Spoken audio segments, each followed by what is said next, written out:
Welcome to another segment of Lore You Should Know. I am Greg Tito, and today I'm joined by Ari Levitch. Hello again. Hey, Ari. We are finishing out our discussions of the deities of Theros.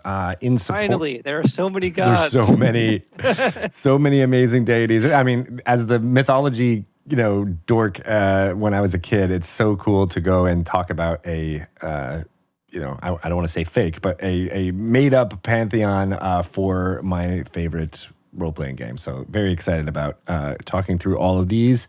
And today we're going to talk about Keranos and Nylea. And Keranos is where we're going to start. What type of deity is Keranos? So before I jump into Keranos, I just want to share this. You were talking about how kind of fun it is to talk about gods and deities. You've talked with James Wyatt before. James Wyatt is one of the most fun people to kind of brainstorm with because he can get excited kind of like a little kid. And when we were working on the book early on, we were talking about the relationships of the different of all the gods and how they relate to each other. And we had this whiteboard kind of mapping it out.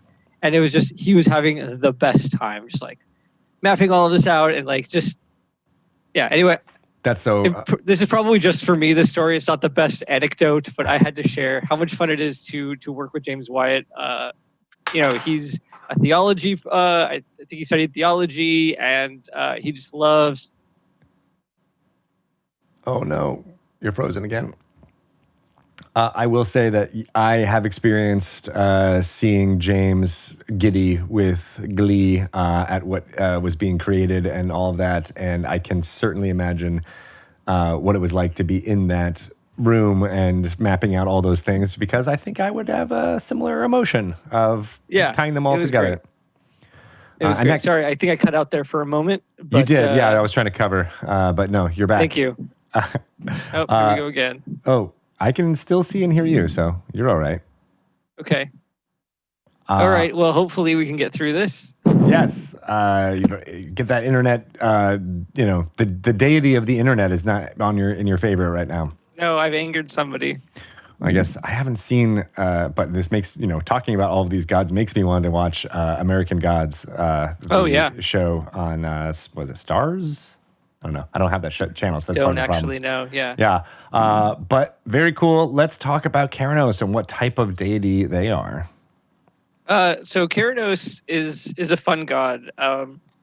They are the god of storms. That is kind of what they're about, and also insight. They, as his personality-wise, Keranos is kind of hot-tempered. Doesn't really have any patience for other gods, or really doesn't care about the whims of other gods or their aspirations. They're not interested. They don't have the ambitions that other gods, like Heliod, probably just comes across as the biggest blowhard to him. And they are, as this kind of god of storms, there are a very powerful, they're a jolting kind of force of change. This idea that insight can affect change, that storms themselves can batter coastlines and actually over time reshape coastlines, and they could do immense damage. And they don't think about it in terms of, or Keranos doesn't look at it in terms of good or bad that change happens, but they see that change is an inevitable thing. But another aspect of Keranos is that they are this god, because they're this god of insight.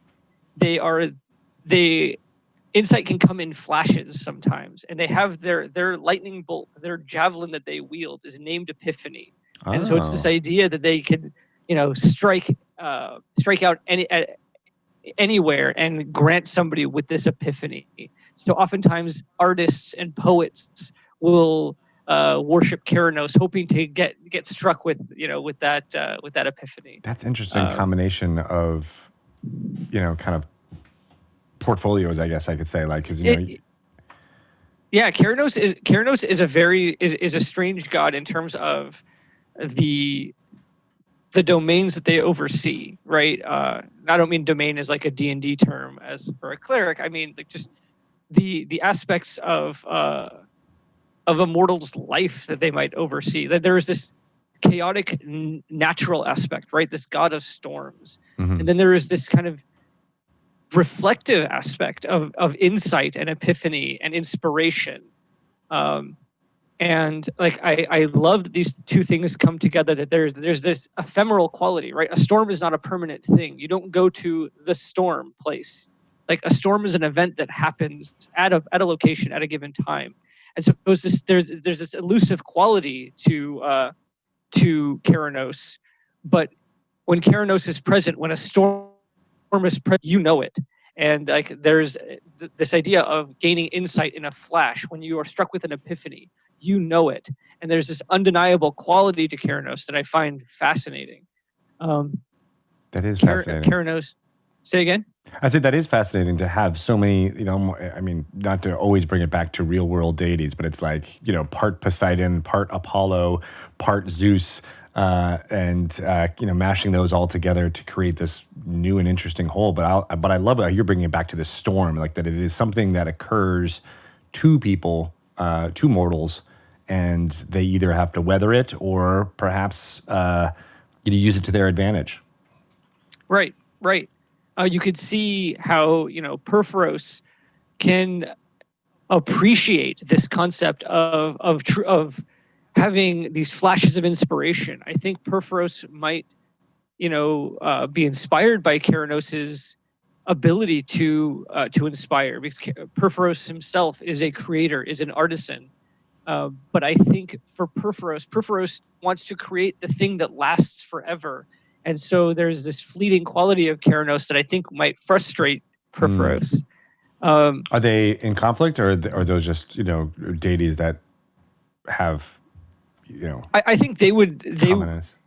Yeah, they. I don't think they're in conflict necessarily. I don't think Keranos really cares about Perforos's, you know, grudge with Heliod for being, you know, the premier god of the pantheon. Keranos just doesn't care.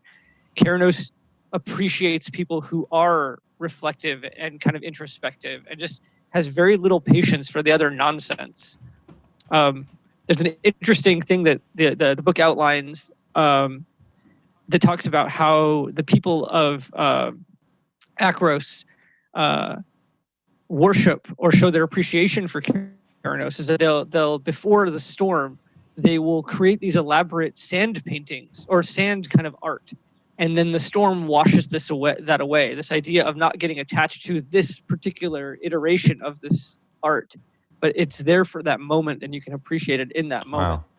And then Keranos comes and washes it all away. There's something profound about that. I watched a lot of, you know, cooking shows or sculpture shows. You know, in particular, one that has to do with like sugar and sculpture like that. And I'm always like, why do we? Like, I get that it's interesting and cool, but it's going to be gone in like 10 minutes. It's going to break, or it's going to be eaten.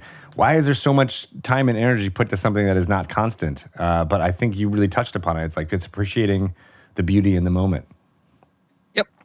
I was taking a pottery class about a year ago, and the instructor built this elaborate thing, just, you know, as a tutorial, and then just crushed it all. And everyone in the class was like, why would you do that? And he's like, it's just mud. We're just playing with mud. That's it. Yeah. It's like, oh my God, that hurts. But yeah, like, particularly with food. Yeah, presentation, you know, but yeah, it's just for that moment. It enhances that moment. And for Keranos, I think it would be about, if you can enhance that moment to a certain tipping point where then you can create that lightning, and you can get that epiphany, you can get that deeper insight. That's where Keranos would like really find his champion. I think. I think that's in game. That's a great way to do it. That if you could put your characters in positions where they might have this emotional moment, and that's where Keranos's emissary or Keranos himself might show up, or might literally strike them with epiphany. Yeah. Right. Like I think that there's something amazing about that. That is a memorable moment at the table. Or on your screen, as it were these days. Yeah, and so, I mean, you know, clearly Tempest clerics would have Keranos as a patron, what other types of characters could you see, being devoted to this deity? I think bards would like, especially you think about a bard who sings, and a bard who just the idea of singing a song or telling a story or anything like that. That is a moment, right? And so I think that is something that is it could be very much interpreted as a Keranos type thing. I think you can do it. I mean, what I love about Keranos is trying to, once a character has been either hit with that epiphany, the idea of seeking it again, of always kind of chasing the storm, right? I think there's something about that could drive an entire party. Like we had this very clear vision of what was supposed to happen, and we think we've done it, but we don't know what the next step is or what happens after that, or any of that. And so that's really could drive an entire campaign of people on a boat trying to commune with Theranos.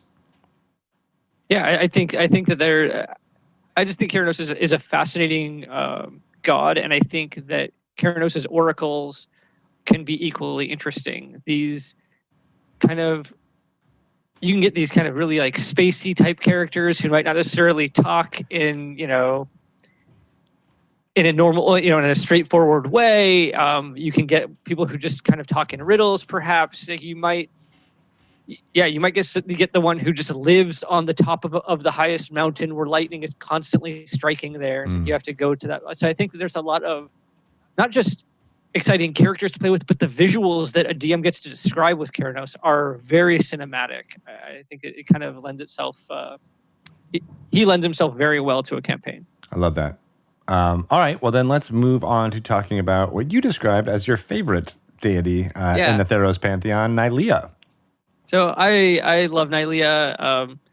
Nylea is the god of the hunt. Also just happens to be the first god I ever opened in a pack of Theros. So that was the first one I acquired. Hey. And there's been a soft spot for Nylea.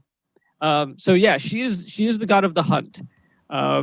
She wields a bow, and she is a protector of nature and a shepherd of the seasons.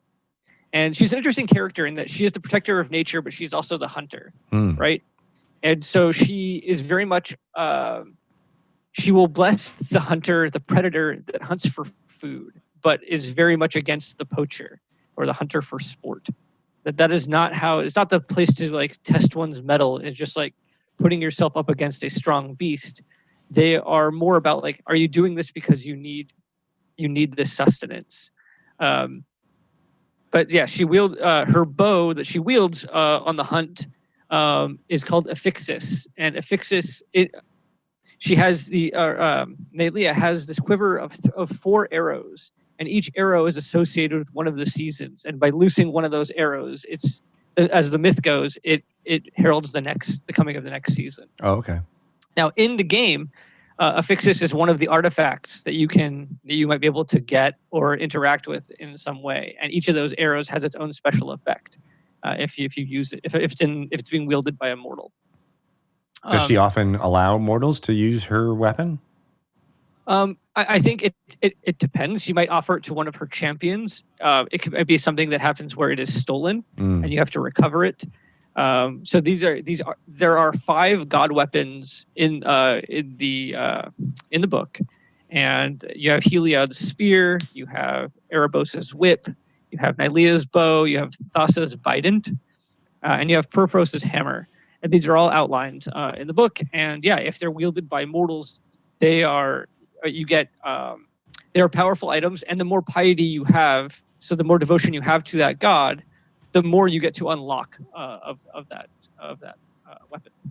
That's okay, great. And so, yeah, I love, that being a driving force behind the campaign of, recovering a bow or, being bestowed with the blessing of using this bow for Nylea's goals. So beyond protecting the nature and heralding the seasons, what type of effect does she have on, the peoples of Theros? So she's one of those gods that is kind of apart from schemes, kind of like the way Keranos was just like, I don't really want to, I'm not really interested. Nylea just cares about the natural world. So where a lot of the gods are interested in mortals. So in terms of humanoids with ambitions and aims, Nylea is much more about the natural world. So she will, she is more surrounded with animals. And to show your devotion to Nylea might be just to show kindness to animals. That might be enough. So she is not there to necessarily cultivate followers, but she garners followers because having the natural world in harmony benefits them. But the way Kerametra is the god of harvests, Nylea is not there to make sure that there is a good harvest, or that that the seasons are not there to benefit mortals necessarily. The seasons are there because that's what the seasons do. They go in this cycle. And so in that sense, Nylea might, this is something that Clothis, who we talked about earlier, as this kind of god of this kind of larger cosmic order, would appreciate Nylea for being this custodian of the seasons. Nylea is worshipped in particular in Setessa. Setessa is one of the poles, the plural of polis, which is like the Amazon analog, right? Exactly. This polis in this woodland polis, and so there's a lot of devotion to Nylea there, and there are people that would kind of model their own archery off of Nylea and things like that, and try to emulate Nylea as a hunter and should have Nylea's prowess essentially. So rangers, druids, automatically kind of get filtered into that. But what other classes do you think would be, adherents to this type of natural order? I can imagine an Oath of Ancients paladin. Oh, that makes sense. Might fill that role, or Nylea might fill that role for an Oath of Ancients paladin. I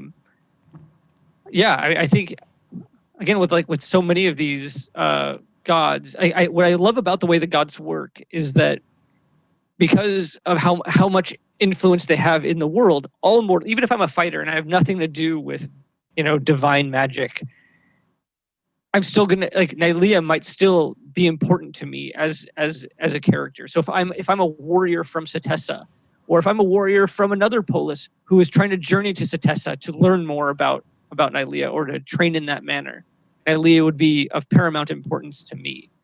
If those myths resonated with me as a child, and I'm going to seek her out. Yeah. So I think that's one of the powerful things about Theros, is that the gods aren't kind of relegated to paladins and clerics and things. It's just they're important to everyone. Yeah. And not only one of the deities, multiple deities exactly can be honored by characters. Yeah, at different times, at different moments. But you might favor a particular god as this is my patron god. But you acknowledge and honor gods. Most people would. I mean, where it's appropriate. Sure. You might, and in the appropriate way. If you're hunting the white whale, you might pray to both Nylea and Keranos, for example. Right, or Thassa or to plead for forgiveness to Thassa for taking one of these large monsters. But I think that I think that's part of the joy of playing in Theros, is having the presence of these gods, even if they're not physically there or their magic isn't directly influencing, but they're going to be a part of most people's lives in some way. So 2 more questions. One is, what does her physical appearance, how does she manifest? You mentioned the bow, but what is her demeanor when she is in so oftentimes realm? she will appear as a human woman with green tinted skin. She's like a Star Trek alien. Oh, you are frozen once more. Almost done. All right, you're back. Okay, all right, I'm back. Green tinted skin. Yeah, so she appears as a human woman with green tinted skin. She has this really cool headdress that has these falcon wings. And are falcons or flying creatures, sacred to her? Just because there are in particular woodland animals, but animals in general are important to her. So, she has this cool headdress that is like these falcon wings pointed forward. but she can also appear as different animals. So she can take all the gods can take various forms, and so she will often appear as like a large woodland animal. Oh, okay. She also has companions that she will travel with, or she will just hang out with. She has her Nyxborn lynx. So Nyxborn is basically, this is a creature that is manifested out of that Starfield material, Nyx. So she has this Nyxborn lynx named Hulma. And then she has a nymph, a dryad, that her bestie is Theophilia. And Theophilia is, she has had, over time, she has had these different kind of dryad companions. One of them actually became a monster that was cursed by Phoenix, the god of deceit, to become Arasta, who is that spidery monster who is really terrifying. But yeah, her current companion is Theophilia, the nymph dryad. Very cool. All right, so the final thing, as we round out a lot of these segments on Theros, is why exactly Nylea is your favorite? What is it about her and her domains or her powers that appeals to you, other than the fact that you pulled it out of a pack of cards for the first time? Yeah, I mean, I think that first of all, just the initial art is what grabbed me, and the art. I mean, if you don't mind, I'm going to do a little show and tell. Sure. And we can show off that artwork to those of you who are watching, as well as allow you to go to the page. A lot of the artwork within Mystic Odysseys of Theros. Here, you want to move a little bit other way. There we go. Perfect. Oh, then you see. Right. Oh, now I'm seeing the raven's wings being her headdress there. That's fantastic. Yeah. So you see, she's got her bow there, and you can see the three she's got three in her quiver, and she's got one drawn already. And that's she's got Autumn. Her 4 arrows.